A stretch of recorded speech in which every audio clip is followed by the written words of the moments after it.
For me, religion was a hard one. Anybody else here religiously believe that you're not allowed to do this and you're not supposed to be here, and if you were, you were supposed to go to hell? Nothing wrong with that. Nothing wrong with that. Is there something wrong with that? I mean, that's the question that you have when you're going through that whole awakening process. That's the questioning that you have. Is something going to happen to me? Is it allowed? This is my brother, Dear. Say hi. Hi, dear. He was supposed to be here recording, and now my mother, anyway. But, again, going through that process, where was I? Anybody can tell me where I was?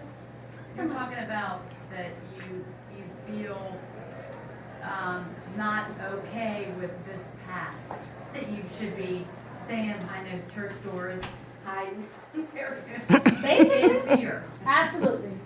It took me personally, to okay, let me tell you. Okay, so about me. My purpose is to uplift the divine feminine. That's what I do. Whether I like it or not. And as a result of lifting up the divine feminine, coming into that purpose, I started looking for religious sanctuaries that would help me uplift the divine feminine. I didn't know where I could really do that without being judged in my own religious sanctuary. My own family. Some people may consider me, and I have friends who are in the church who may say that what I do, I may be considered a witch. I've done past life regressions. I was. Apparently, I still am. I'm into herbal remedies, all of that, but I wanted to do my natural birthing. Apparently I came here as a child, and, they were like, who does she think she is? She's 8. I'm who I am. But, so to me, I felt like I had to get permission. And so as a result, I decided first, I did research. And I was looking for the churches. I was looking for the religion that would awaken me, allow me to be conscious, allow me to be me, allow me to be whole, allow me to not feel guilty or ashamed of who I was. I was looking for that. Anybody find it? Anybody ever look at that? Did anybody find it? Yep. Did anybody find it? Yeah. Yep. What'd you find? Well, I go to a Unity, and they're very open and affirming, and I like that. And I usually, no matter what, it depends on who the pastor is and so forth. But and with some religions it doesn't. You just don't go there at all. But I always look for that. Anybody, I will not go to any place that is not like affirming and welcoming to all people. Awesome. I love that. Anybody else? Universalist Unitarian here, and big part of the Habsburg. Awesome. Okay. Did somebody else have their hand up in the back? I just want to say I found it temporarily. It never stuck. Because I would have too many questions or there'd be too many counselors. So, Right. it's more spiritual based for me that I Right. find. And for a lot of people, it becomes that way. A lot of people, you cannot find that sanctuary. And then what? So with me, I searched. And then I searched. And I even talked to some of my first lady mothers, best lady friends, first lady of churches. And I started thinking maybe I need to go into church counseling. At one point I did think about that, and I was like, okay, but still I knew I was going to be confined. I knew I still couldn't be who I was. So then I continued to search, and then ultimately I asked God to, and I prayed. I went, because I didn't go to church for like over a year. And then as a result, I then went back, and I asked God, give me a sign. So I still was looking for affirmation.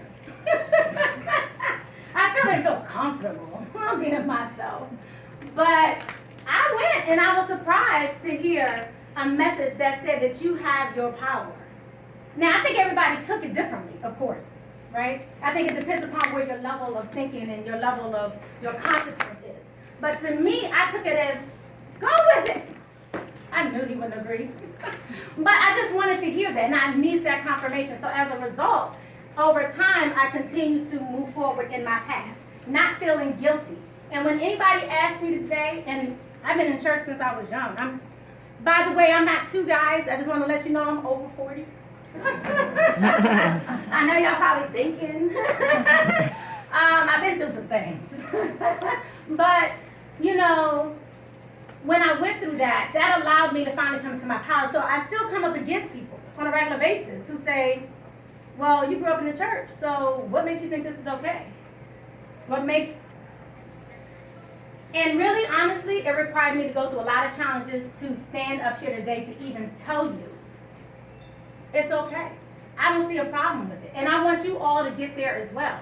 So all of that to say, you know, you come here to this experience. Anybody else want to tell us some other awakening signs that they've had? Anybody dream? Anybody see prophetic dreams and they come true? Anybody scared of those dreams? I'm just saying, I'm going to try to stay on top. But I'm just saying, sometimes the awakening experience may not be that simple. But I do totally believe that if you ask, God will provide. Whoever that God is for you, the universal creator will give you an answer. So all of that to say, I wanted to show you a couple diagrams here, just in regards to who you are and your relationship to spirit. Some of us are in a place where we're totally depleted. I'm sorry, if you can't see, I'll try to pull it up. Can people see over here? I can lift it up. I can hold it up. No, you want to be my Vanna White? No, that's okay, Mom. I can do it. She's so sweet. For those who can't see it, but this is a diagram about your spiritual guides. So each one of us have a spiritual guide. Does everybody know that, right? That we have our inner child that we need to satisfy, our higher selves we need to satisfy, and that you have all sorts of beings around you on a spiritual level that help you and assist you on a daily basis. So sometimes it's hard to hone in on that. Thank you, Mom. I'm gonna take this next one. So sometimes it's hard to hone in on that. You can keep it turned up. If you're not fully balanced. Sometimes when you're lacking, let's talk about your red chakra. Oh, you can put that one down. Put this one up. Someone's trying to see the back. I'm sorry, honey. So let's start off with your red chakra. That's about your fundamentals, right? That's about your stability. Is it difficult to deal with your higher self when you're hungry? When you don't have the basics, right? So if you're off, it's going to be kind of hard to be here and be totally, If you're scared, many times you'll feel it right in here. You'll feel it in your abdomen area. Your abdomen, it will make you feel kind of queasy, butterflies, things of that nature. If you're lacking in this area as well, you're going to it's going to be hard again for you to kind of feel this full balance that you're trying to feel.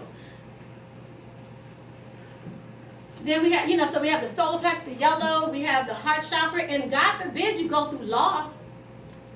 How many of us have lost a significant other, have lost, through any means, lost in general, lost children, lost loves, and when you have your heart chakra and it's broken, it's kind of hard for you again to feel like you're sufficient, that you're powerful. This is my favorite. Throat chakra. How many of y'all need to work on your throat chakra? How many of y'all know what your throat chakra is? Okay. Yes, okay. So your throat chakra.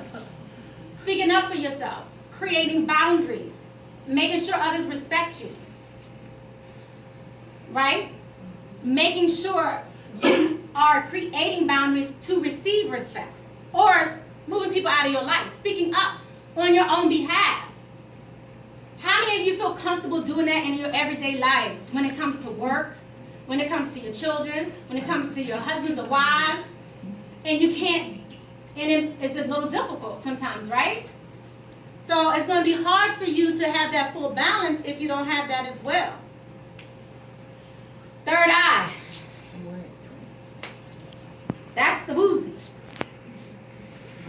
Your third eye chakra.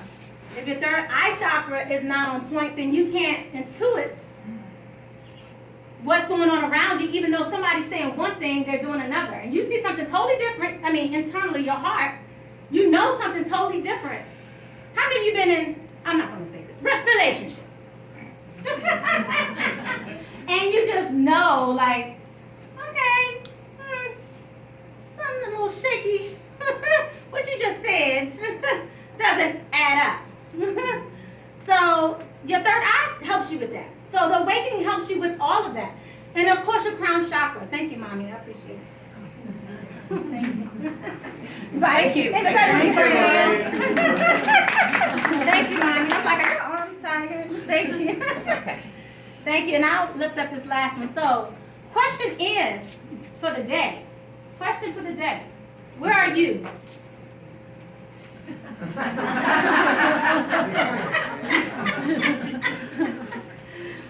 Where are you on this spectrum when it comes to your awakening? Where are you on this spectrum when it comes to your life?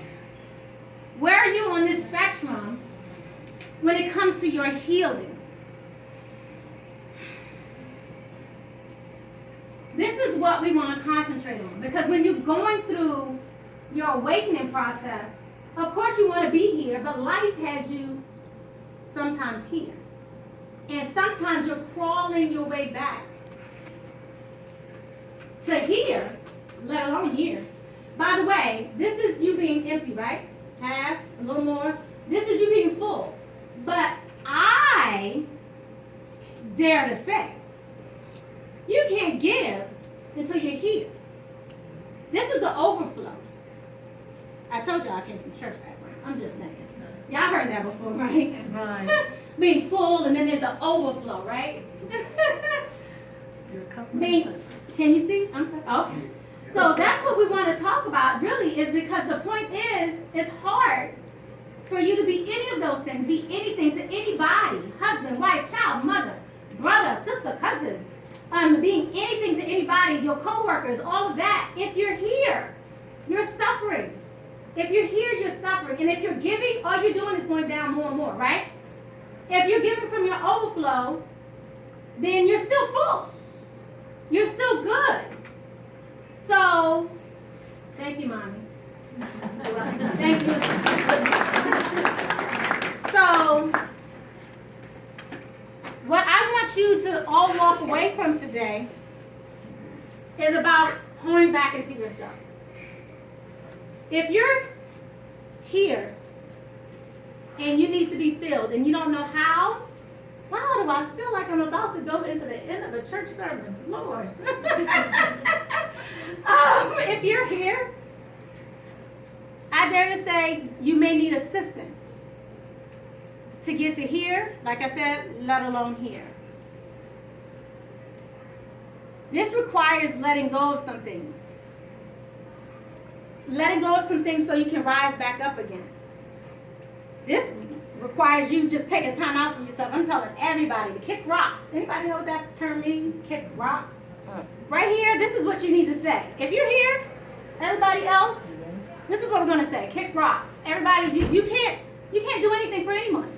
You can't. You just simply can't. Here, I don't know, you may say you can bowl the rocks. I don't know. But either way, you cannot. You're having a hard time giving. And if you're here, again, you may have a little more and you may feel good for a moment, but you're going to feel depleted again. Because if you're still giving from here, you're still going to go down. Every time you give something, you give something. Especially if it's not being poured back into you. And many times you're looking for other people to pour back into you. Anybody? Looking for validation? Looking for your parents to validate you? Looking for your significant other to validate you? Let me tell you, today, you need to validate you. Nobody can tell you any different. You do. If you're looking for your friends to do it for you, I'm still telling you, you're still here. You may feel like you're here. You may even feel like you're here. But if you're still looking for that validation, let me tell you, you're still lacking a little something, something. You're still a beautiful person. And it still looks good. It still looks good. But in actuality, you still need this. So that may require, I'm sure many of you know about affirmations, spiritual guidance. So I'm going to tell you about me a little bit more about what I do. So I do spiritual retreats. That's why Graceful Healing Retreats. I do spiritual retreats where I do spiritual coaching, guidance, obviously readings, things of that nature. Because what we need to do is identify the core. Identify the core of who we are. So as you're going through this awakening process, the core is what's going to help you continue to be who you really are. Identifying that. Sometimes it's hard to identify that. Sometimes it's hard to identify that. And if you need assistance with that, that's definitely what I'm here for as well. So, I'm going to ask one more question. Who do you love the most? And who's going to validate you? Me. Yes.